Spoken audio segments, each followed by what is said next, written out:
Welcome to Man Does Tech, where I solve the problems you didn't even know you had. You'll start with two fast tools, Device Manager and DXDiag.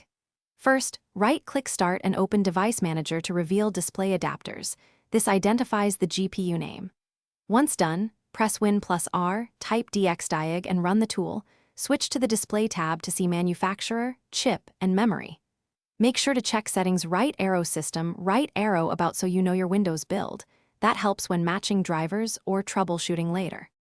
You'll now dig into specifics. In Device Manager, double-click your GPU, open Properties and the Driver tab to read driver version and date. That's why drivers matter for performance and compatibility. Meanwhile, DXDiag's display section lists chip type, approximate total memory, and the DDI DirectX version, useful for game requirements. Also open Task Manager's Performance tab to observe GPU engine, dedicated GPU memory, and utilization in real time.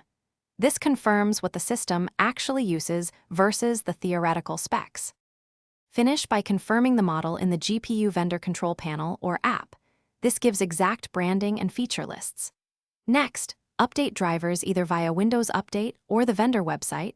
Choose WHQL or stable releases. Updated drivers fix bugs and add features. If the GPU doesn't appear, try uninstalling the display adapter in Device Manager, rebooting so Windows redetects it, then reinstalling the proper driver. If problems persist,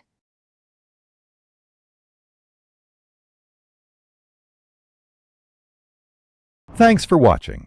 If you found this helpful, don't forget to like and subscribe.